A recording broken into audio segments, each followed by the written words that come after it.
नमस्कार दोस्तों, एक बार फिर से आप सभी लोगों का स्वागत है अनअकैडमी पे। मैं प्रिंस चौधरी एक बार फिर से आप सभी लोगों के साथ आ गया हूं कि आपको, जैसा कि आप सभी लोगों को पता है कि हम लोग बात कर रहे हैं यूपी पीसीएस 2018 के एक सफल कैंडिडेट भरत पासवान सर से। तो हमने उनसे उनके प्री एग्जाम के बारे में, उनके एजुकेशनल बैकग्राउंड के बारे में सारी बातें कर ली हैं। आज हम लोग बात करने वाले हैं मेंस एग्जाम के बारे में कि उन्होंने मेंस एग्जाम की तैयारी कैसे करी हुई है, मेंस में उनका ऑप्शनल सब्जेक्ट कैसे क्या रहा, उन्होंने पेपर 1, पेपर 2, पेपर 3, पेपर 4 कैसे कैसे तैयारी की, कैसे उन्होंने मेंस के टाइम को मैनेज किया, राइटिंग स्किल को अपने उन्होंने कैसे डेवलप किया, ये सारी की सारी बातें हम लोग करने वाले हैं। तो सबसे पहले मैं आपको इंट्रोड्यूस करवाता हूँ भरत पासवान सर से। सबसे पहले तो मैं भरत पासवान सर आपका स्वागत करता हूँ अनअकैडमी के इस सेशन में। Thank you, thank you, thank you Prince ji. तो सर, आपने जैसे कि 2018 में 91वीं रैंक हासिल करी है और डिप्टी एसपी का पद हासिल किया है। 2017 में भी आपने नायब तहसीलदार का पद हासिल करा। तो सर, आपकी मेंस एग्जाम की स्ट्रेटेजी क्या रही, आपने मेंस एग्जाम की तैयारी कैसे करी? सबसे पहले मैं प्रिंस जी आपको बताना चाहूँगा कि डिप्टी एसपी जो संवर्ग होता है उसमें मैंने 91वीं रैंक है मेरी। और मेंस की स्ट्रेटजी के लिए मैं ये बताना चाहूँगा कि मैंने अपने नोट्स खुद के बनाए और कुछ जो नोट्स थे, हालाँकि आपको पता होगा कि 2017 और 2018 में काफ़ी डिफरेंसेस हैं मेंस में। 2017 18 18 का बताना चाहूँ आपको कि 17 का बताना चाहूँ? सर, आप 17 से स्टार्ट करिए, 17 का बताइए, फिर अच्छा, आप 17। 18 को बताइए, जिससे एस्पिरेंट्स को पता चले कि 17 और 18 में बदलाव क्या हुए, हाँ, दोनों हाँ। के पैटर्न में क्या बदलाव हुए। बदलाव आप लोग सिलेबस देखे होंगे, बदलाव आपको फिर पता होगा। मैं आपको ये बताना चाहूँगा कि 17 में जो मैंने मेंस दिया, उसमें 2 ऑप्शनल होते थे। ऑप्शनल के लिए मैंने अपना खुद का ऑप्शनल हिस्ट्री और डिफेंस मैंने रखा था। जी। हिस्ट्री में मैंने बहुत सारी बुक तो नहीं प्रेफ़र की। एक मणिकांत सर के नोट्स आप जानते होंगे, तो मणिकांत सर के नोट्स को मैंने प्रेफ़र किया, क्योंकि मुझे पढ़ने का कम टाइम मिलता था, जॉब थी मेरी। तो इस वजह से मैंने मणिकांत सर के नोट्स को प्रेफ़र किया और उनके नोट्स को बार-बार रिवाइज़ किया। उनके नोट्स से भी मैंने 60 नोट्स बनाने का प्रयास किया और उससे मैंने दिया अपना हिस्ट्री का पेपर। इसके अलावा जब डिफेंस हुआ तो डिफेंस में मैंने राजवंश सर के बुक और उनके नोट्स को प्रेफ़र किया। इस तरह मैंने 2017 में अपने ऑप्शनल पेपर को क्लियर किया। इसके अलावा हिंदी हिंदी का जो पेपर होता है, उसमें आप सबको पता होगा कंपल्सरी पेपर होता है हिंदी का, हिंदी और ऐसे। तो हिंदी में मैंने हिंदी का पीएन पांडे करके सर की एक बुक होती है, वो काफ़ी अच्छी बुक होती है। उसको आप चाहे तो पृथ्वीनाथ जो भी पांडे सर की। स्टैटिक पार्ट्स हैं। हाँ, हाँ, पृथ्वीनाथ पांडे सर की बुक, वो काफ़ी अच्छी बुक है। उसको आप रेफ़र कर सकते हैं। एस कुमार सर के नोट्स हैं जो पत्राचार के लिए, वो जी काफ़ी बिल्कुल। अच्छे नोट्स। तो एस कुमार सर के नोट्स और पीएन पांडे सर की बुक्स को मैंने प्रेफ़र किया। ऐसे चूँकि आप पढ़ते हैं, जब बहुत सारी बुक्स पढ़ते हैं, आप ऑप्शनल तैयार करते हैं, तो इससे आपको खुद ब खुद तैयार हो जाता है, मेरा ये मानना है। मैंने इससे कभी स्पेशली एस्से की तैयारी नहीं की और एस्से में हमेशा मेरे ठीक-ठाक मार्क्स रहे हैं। 17, 18, 2 17 में मेरे अच्छे मार्क्स थे, 16 में भी मैंने मार्क्स अच्छे पाए। तो 17 मैंने इस हिसाब से क्लियर किया। 18 में क्योंकि पूरी तरीके से पैटर्न चेंज हो गया। 18 में एक तरह से देखा जाए तो यूपीएससी पैटर्न पे यूपीएससी ने अपना एग्ज़ाम मेंस एग्ज़ाम स्टार्ट कर दिया। आप जीएस के चारों पेपर जो थे, उसमें क्या नाम है कि लिखित पेपर हो गए, जीएस के चारों लिखित हो गए। इसके अलावा आप ऑप्शनल एक कर दिया गया। तो मैंने डिफेंस को ऑप्शनल रखा, क्योंकि मेरे पास कम टाइम मिलता था, तो इस वजह से मैंने डिफेंस रखा। डिफेंस में थोड़ा सिलेबस छोटा होने के नाते उसका रिवीजन और उसको पढ़ना एक तरीके से आसान हो जाता है। जीएस की जहाँ तक मैंने तैयारी की चारों पेपर की, उसमें मैंने विज़न के नोट, जो बुकलेट आती है विज़न की मेंस की बुकलेट के 365 के, वो मैंने प्रेफ़र की। पेपर तक तो मैंने विज़न के जितने भी बुकलेट होती है, उन सबको मँगाया, उससे मैं तैयार किया। प्लस एक जो सबसे इम्पोर्टेंट चीज़ उसमें लगी, एक वैल्यू एडिशन आता है विज़न 365 का। उस वैल्यू एडिशन को लेना है और किस तरीके से उसको यूज़ करना है, ये बहुत ज़रूरी है। उसमें जैसे एसडीजी के गोल दिए हुए हैं, आपके प्रीएम्बल दिए हुए हैं, तो जो काफ़ी इम्पोर्टेंट है, बहुत सारी क कमिटी के रिकमेंडेशंस हैं, उन सबको आपको एकदम से रट जाना है और उसे किस तरीके से हर पेपर में यूटिलाइज़ करना है, इस चीज़ को सीखना है, आपके जो पैटर्न है इस। तो मैंने जीएस थर्ड पेपर तक मैं सिर्फ़ विज़न के नोट्स को प्रेफ़र किया, उससे पढ़ने का प्रयास किया। इसके अलावा 4th पेपर में मैंने लेक्सिकन की बुक पढ़ी। लेक्सिकन के अलावा मैंने कुछ नहीं पढ़ा, उसे बार-बार रिवाइज़ किया और उससे अपने नोट्स बनाए और अब मैं आपके सामने इस तरीके से सफल होके सामने उपस्थित तो जी। सर जैसा अब कि आपने हिंदी सर जैसा जी। कि आपने बताया कि एक ऑप्शनल वाला तो चेंज आया ही आया। क्वेश्चन के हाँ, हाँ। नेचर में आपने कैसा चेंज महसूस किया? आपने कैसा चेंज महसूस किया सर 2017 के ऑफ मेंस के पेपर के क्वेश्चंस के नेचर में और 2018 के मेंस के क्वेश्चंस के नेचर में आपने कैसा चेंज महसूस किया? वहाँ पर कोई चेंज महसूस किया क्या आपने? हाँ, बिल्कुल, बिल्कुल। चेंजिंग आई है। अब क्वेश्चन पेपर में पहले ये होता था रिपीटिशन होता था। क्वेश्चन के रिपीटिशन बहुत होते थे, पहले के 17 के पहले। तो अगर 17 जी, में देखा गया ये कि 16 के भी कई क्वेश्चन आए हैं, 15 के भी कई क्वेश्चन आए हैं। लेकिन मैं 17 में डिफेंस के बारे में आपको बता सकता हूँ। 17 और 18 के दोनों में क्या नेचर में चेंज आया। कि 17 में वो एक बेसिक क्वेश्चन कि वो करंट से बहुत ज़्यादा रिलेटेड नहीं किए गए थे। लेकिन जो 18 में डिफेंस के क्वेश्चन आए, वो करंट से रिलेटेड जो करंट में चीज़ें आती थी, वो आई हैं, उन चीज़ों को रिलेट करके और बेसिक्स से उसको जोड़ा गया और इस तरीके से उसमें ऑप्शनल में चेंजिंग लाई गई। तो तो सर जब जैसे भी कि आपको खैर सर जैसे कि पेपर्स में जी। गैप बहुत कम गैप तो मिलता नहीं है। जब आप मेंस का पेपर टाइम देने जाते हैं तो पेपर 1, पेपर 2, पेपर 3, पेपर 4 आपको ऐसे ही पेपर देने होते हैं सर। यहाँ पे आपको जी, टाइम जी, गैप जी। तो मिलता नहीं है कि आप पूरी चीज़ों का हाँ, रिवीजन कर सकें। तो आपने सर पेपर 1 तक हाँ, तो हाँ, आपको ठीक-ठाक टाइम मिल गया, लेकिन पेपर 1 और पेपर 2 हाँ। के बीच में जो गैप था, उसको आपने पेपर 2 को कैसे रिवाइज़ किया? उस बीच में क्या आपने पेपर 2 नहीं को उस तरीके से? उस गैप के लिए आप कुछ भी ना छोड़िए, क्योंकि जब आप एक बार पेपर दे के निकलते हो, तो आपको कुछ बचता नहीं है आपके दिमाग में कि फिर मैं रिवीजन कर सकूँ और इतना टाइम नहीं होता कि खा पी के आराम कर लें और फिर मैं रिवाइज़ करें। तो उस गैप के लिए आप मैं सबसे सबको यही सलाह दूँगा कि उस गैप के लिए आप कुछ ना छोड़ें। अपने माइंड को पूरा कूल रखें, जब आप पेपर दे के निकलें तो कुछ ऐसी चीज़ खाएँ जो हल्का हो और आपका माइंड कूल हो। तो कूल रखें और चीज़ों को जाके आप अच्छा एक्सप्रेस कर पाएँगे। वरना अगर फिर से आप रिवाइज़ करने बैठ जाएँगे कि नहीं मैं गैप में रिवाइज़ करूँगा, तो एक जो प्रेशर क्रिएट होता है उस चक्कर में आपके क्वेश्चन छूट सकते हैं। तो पहली स्ट्रैटेजी आपकी ये होनी चाहिए मेंस 2018 से कि आप क्वेश्चन ना छोड़ें। क्वेश्चन अगर छोड़ते हैं तो आपको बहुत बड़ा लॉस होता है। तो क्वेश्चन ऐसा करें कि आप ऐसी फ्रेमिंग करें कि टाइमिंग ऐसी आपकी हो कि क्वेश्चन ना छूटे। एक आपका पहला ये होना चाहिए। रिवाइज़ करने के लिए आप उस गैप को ना चुनें कि मैं पेपर के बीच का जो गैप मिलता है मैं उसमें रिवाइज़ करूँगा। तो एक ऐसा आप पहले से टाइम टेबल बना के चलें कि आपकी सारी चीज़ें उस दिन तक क्लियर हों। बस आप जाएँ, पेपर दें और चले आएँ। रिवीज़न के लिए वो टाइम गैप को ना बिल्कुल सर। सर जैसे कि आपने बताया अभी तक आपने अपने सेल्फ नोट्स बनाए। तो सर क्या आपने प्री और मेंस के लिए एक ही जी, नोट्स जी। में चीज़ों को लिखा? नहीं, मैं इसके लिए मैंने अलग बनाया लेकिन हालाँकि वो ये मुझे महसूस हुआ कि एक एक ही पास चीज़ें रहती हैं तो उसको रिवाइज़ करना आसान होता है। लेकिन मैंने दोनों को अलग-अलग नोट्स में तैयार किया था। हालाँकि मुझे बहुत सारी दिक्कतें तो नहीं आई अलग नोट्स होने से कुछ फ़ायदे भी मिले उससे। लेकिन अगर एक साथ अगर आप चीज़ें लिखते हैं क्योंकि अब ऐसा नेचर हो गया है कि करंट भी आप उसमें रहता है। थर्ड पेपर देखें तो पूरा करंट बेस है। तो आप कुछ चीज़ें थर्ड पेपर का अगर नोट्स बना रहे हैं, करंट पढ़ रहे हैं तो उन चीज़ों को आप कैटेगराइज़ करने का प्रयास करें। कि कौन-सा मेरा थर्ड पेपर में आ सकता है, कौन-सा सेकंड पेपर में हम यूज़ कर सकते हैं। तो ऐसे आप कैटेगराइज़ करने का जब करंट पढ़ रहे हो तो ध्यान रखें कि कैटेगराइज़ करने का प्रयास करें। तो इस तरीके से आप सफल हो तो सर जैसे कि आपने हिस्ट्री के लिए तो अपना पूरा बता दिया कि आपने हिस्ट्री के लिए क्या रिसोर्स यूज किया। लेकिन सर आपने ज्योग्राफी के लिए प्री एग्जाम के लिए आपने एक रिसोर्स के बारे में बताया। फिर आपने मेंस एग्जाम के लिए ज्योग्राफी के लिए क्या-क्या रिसोर्स यूज किए? ज्योग्राफी और पॉलिटी ये सारे सब्जेक्ट इकोनॉमिक्स हो गए। जी, जी। इकोनॉमिक्स में बताया कि आपने देखा होगा कि करंट करंट बेस होता है, थर्ड पेपर में जो आता है, वो करंट बेस होता है, चीज़ें होती हैं। तो करंट में मैंने आपको बताया कि विज़न के मैंने सारे जो सीरीज़ आती है, उसको मैंने मँगा लिया था। विज़न 365 के मेंस के जो आती है, जी। तो उसको मँगाया था, मैं उसी को रिवाइज़ किया। हिस्ट्री चूँकि मेरा तैयार था, तो फर्स्ट पेपर में मुझे बहुत सारी दिक्कतें हुई नहीं। और ज्योग्राफी के लिए मैंने उसी नोट्स को बार-बार पढ़ने का प्रयास किया।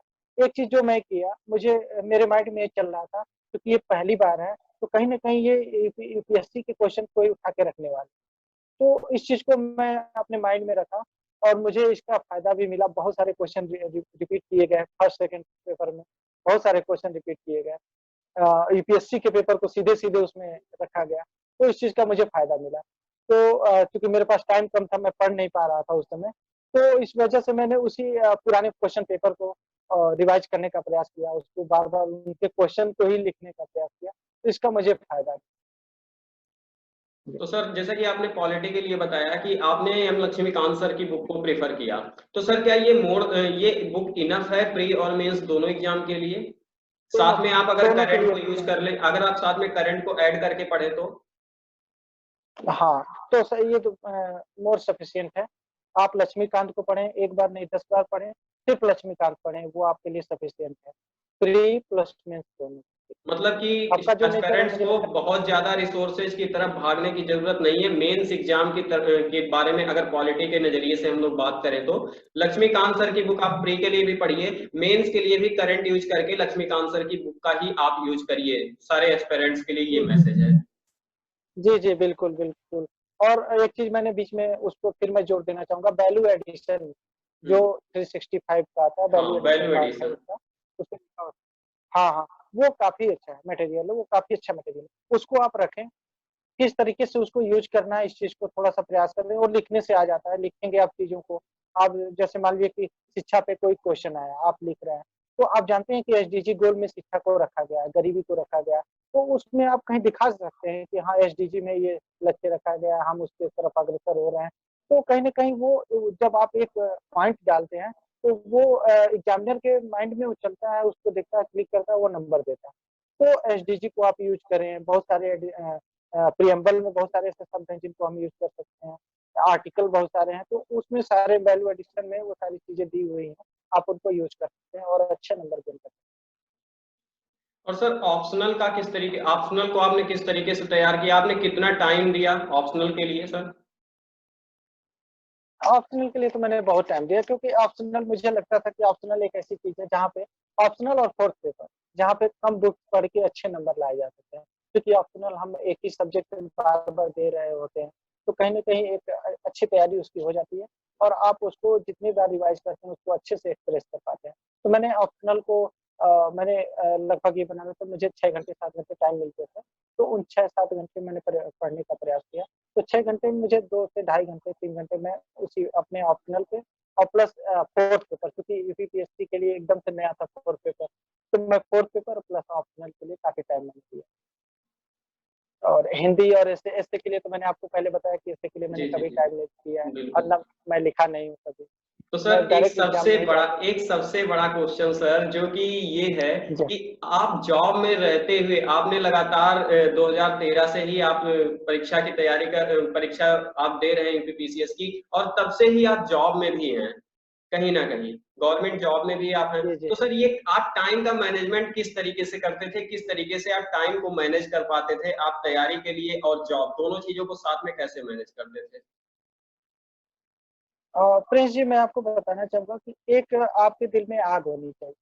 अगर आपको लगता है कि मुझे मैं जिस रास्ते पे चला हूँ, उस रास्ते को मुझे प्राप्त करना है, तो कहीं न कहीं आपके दिमाग में ये चीज़ें चल रही होती हैं और वो टाइम निकल ही जाता है कि हाँ, मैं अब मुझे तैयारी करनी है, इतने टाइम तैयारी करनी है।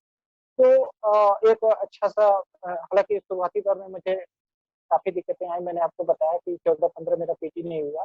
तो वो उन दिक्कतों को मैंने दूर करने का प्रयास किया और फिर से मैं अपने सेल्फ मोटिवेट हुआ। कई तो मैंने दोस्तों का नाम बताया मनोज सिंह, आशुतोष सिंह, मेरे जीजा जी, राकेश राकेश जी और मेरी माता। माता तो ख़ैर बहुत उनको पता नहीं कि मैं किस चीज़ की तैयारी कर रहा हूँ। तो जी, जी। वो नहीं लेकिन वो वो ज़रूर ये मोरल कहती थी सपोर्ट कि बेटा होता है। पढ़ाई जी, जी। वो मोरल सपोर्ट होता है, वो उनका प्यार होता है, उनको हाँ। पता भले ना हो आप हाँ, किस चीज की तैयारी वो कर रहे प्यार है। हैं। बस वो इतना कहती थी कि बेटा पढ़ाई करो अच्छे से, आप जो भी पढ़ाई करते हो आप उसमें हो जाते हो। तो वो मेरे अंदर से और काफ़ी चूँकि मेरी माताजी कभी हम लोग का ऐसा बैकग्राउंड रहा नहीं कि हमारे दूर-दूर तक रिश्तेदार में कोई अधिकारी है। तो एक सेल्फ मोटिवेशन मुझे अंदर से मिलता रहता था कि नहीं मुझे करना है। क्योंकि वो प्रेशर मैं किसी और पे नहीं डाल सकता। जिस चीज़ों को मैं खुद से कर सकता हूँ, वो किसी और से कह के नहीं करवा सकता कि तुम अधिकारी बन जाओ। तो मैंने इस चीज़ को महसूस किया कि नहीं मुझे करना है। मैं कर सकता हूँ, मुझे करना है, मैं उस स्तर तक पहुँचा भी हूँ पहले ही प्रयास में, तो मैं कर सकता हूँ। तो ये चीज़ें काफ़ी थी मेरे लिए मोटिवेट होने के लिए और अपने टाइम को अच्छे से सेलेक्ट करने के लिए किस कब पढ़ना है, कब नहीं पढ़ना है। मतलब यही कि आप एक्सटर्नल मोटिवेशन के बजाय अपने इंटरनल मोटिवेशन पे ज्यादा फोकस करें, इंटरनली आप मोटिवेट रहें, एक्सटर्नल मोटिवेशन की तरफ ज्यादा भागने की जरूरत नहीं है।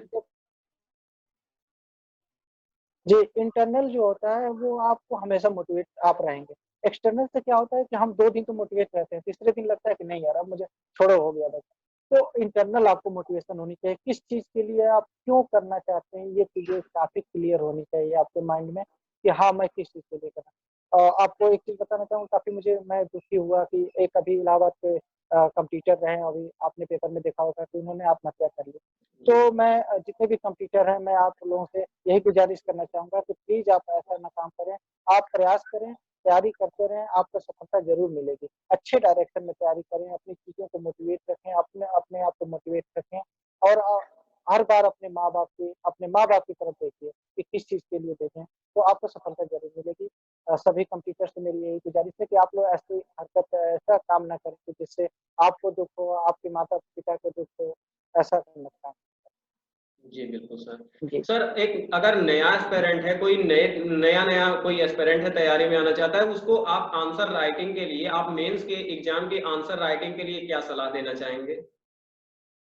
किस तरीके से वो मेंस की नए आंसर स्टूडेंट के राइटिंग लिए अपनी तो शुरू करें? देखिए अगर कोई नया एस्पिरेंट एकदम से शुरू से जाता है तो मैं तो उनको ये प्रेफ़र करूँगा कि आप पहले आंसर राइटिंग के बारे में ना सोचें। पहले अपने कॉन्सेप्ट को क्लियर करने का प्रयास करें। जल्दी से जल्दी अपने ऑप्शनल को डिसाइड करें कि कौन-सा ऑप्शनल आप रखना चाहते हैं। उसकी अच्छी बुक खरीदें और उसको अच्छे से रिवाइज़ करने का पढ़ने का प्रयास करें। चीज़ों को इंटरनली उसको एक्सेप्ट करने का प्रयास करें। जब चीज़ें क्लियर हो जाएँगी, तब आपको लगेगा कि हाँ, क्वेश्चन आपके सामने आएगा तो लगेगा कि आप लिख लेंगे। अगर आप शुरू से ही लिखने के लिए बैठ जाएँ, तो जब चीज़ें अंदर हैं ही नहीं कुछ, तो आप लिखेंगे क्या? तो मैं जो भी नए एस्पिरेंट हैं, मैं उनसे यही रिक्वेस्ट करूँगा और उनको बताना चाहूँगा कि आप शुरू में ही लिखने का प्रयास ना करें। कई बार ऐसा कई जगह बताया जाता है कि आप शुरू से ही लिखना चालू करें, जो कि मेरे हिसाब से गलत है। आप पहले चीज़ों को पढ़ें, समझें, जानें और जब आप जान लेंगे तो लिखना लिखना कोई बहुत बड़ी बात नहीं है, आप लिख लेंगे। जब एग्ज़ाम आते हैं तो उससे 2-3 महीने, 4 महीने पहले आप आंसर राइटिंग इस रूप में करें कि आपको क्वेश्चन छोड़ना नहीं है। आपको जो आपके माइंड में उन चीज़ों को उसको उतार सकें, क्योंकि वहाँ पे एक अलग प्रेशर होता है। तो जो आपके माइंड में चीज़ें लेके जा रहे हैं, उन चीज़ों को एक्सप्रेस कर सकें, क्वेश्चन आते हैं तो वो छूटे ना, तो इन चीज़ों को ध्यान रखना है और मेरे हिसाब से शुरू में आंसर राइटिंग अच्छी है। ठीक है। तो सर आपके हिसाब से आंसर राइटिंग डेली करनी चाहिए एस्पिरेंट्स को? हाँ, डेली करनी चाहिए लेकिन उन एस्पिरेंट को नहीं जो अभी नए हैं। अगर आप पुराने हो चुके हैं, 1-2 बार आपने एग्ज़ाम दे लिया है, आपके ऑप्शनल क्लियर हैं, आपने ऑप्शनल पढ़ रखा है, आपके नोट्स तैयार हैं, तो फिर आप पुराने क्वेश्चन को लें, उनको आंसर राइटिंग करने का प्रयास करें और फार्मिंग उसकी अच्छी करें। आप फ्रेमिंग जो भी करते हैं फार्मिंग सॉरी फ्रेमिंग आप उसका अच्छा करें और फ्रेमिंग अगर आप अच्छा करते हैं तो फिर क्योंकि हमारे पास इतना टाइम होता नहीं। एक तो नंबर ऑफ क्वेश्चन्स ज़्यादा होते हैं। उनको लिखना होता है, तो एक अच्छे रूप में प्रस्तुत करना होता है। तो फ्रेमिंग करके और चीज़ों को डायग्राम के माध्यम से समझा के अगर हम लिखते हैं, तो वो काफ़ी हेल्पफुल होती है। आपके लिए भी आपको नंबर भी अच्छे मिलते हैं, तो उसका पहले से प्रयास करें। जो नए एस्पिरेंट हैं, वो शुरू में लिखना स्टार्ट करें, पहले पढ़ें। पहले अपने कॉन्सेप्ट को क्लियर करें, फिर आप हाँ, लिखना हाँ, शुरू हाँ, करें, अपने आप आपके अंदर से लिखने की भावना आने लगेगी। जी, जी, बिल्कुल, बिल्कुल। अगर आप कुछ जानते नहीं हैं तो लिखेंगे क्या? सबसे बड़ी बात तो बिल्कुल ये है। सर। मैं हिस्ट्री के क्वेश्चन दे दूँ किसी को और बंदा कभी हिस्ट्री पढ़ा ही नहीं है, तो वो क्या लिखेगा? ये नहीं, सोचिए। बिल्कुल सर। उसको काफ़ी दिक्कतें, उस एस्पिरेंट को बहुत ज़्यादा दिक्कतें फेस करनी पड़ेंगी, उसे सब ब्लैंक हो जाएँगे वो। जी, जी, बिल्कुल, बिल्कुल। तो सर आपका बहुत-बहुत धन्यवाद कि आप हमारे साथ जुड़े और आपने एस्पिरेंट्स को इंस्पायर किया। आप आपकी सफलता के लिए एक बार फिर से आपको हम सभी अनअकैडमी की तरफ से, हमारे पूरे अनअकैडमी की टीम की तरफ से बहुत-बहुत बधाई और आगे भी आपके उज्जवल भविष्य की हम लोग कामना करते हैं। Thank you so much sir. जी, जी, बहुत-बहुत धन्यवाद प्रिंस जी। आप लोग इसी तरह ग्रामीण क्षेत्र के लोगों का सबका मार्गदर्शन करते रहें, इसके लिए शुभकामनाएँ आपको भी। धन्यवाद। तो लर्नर्स ये थे आपके भरत पासवान सर, जिन्होंने आपके यूपी पीसीएस 2018 के एग्जाम में 91वीं रैंक हासिल करी है और डिप्टी एसपी का पद प्राप्त किया है। तो आप सभी के लिए एक अच्छी तरीके से गाइड किया इन्होंने। आगे और भी आपके पास और भी ऐसे लोग आएंगे जिन्होंने क्लियर किया है 2018 का एग्जाम। तो मिलते हैं अब और आगे की वीडियोज में, तब तक के लिए bye bye. Thank you everyone, thank you so much.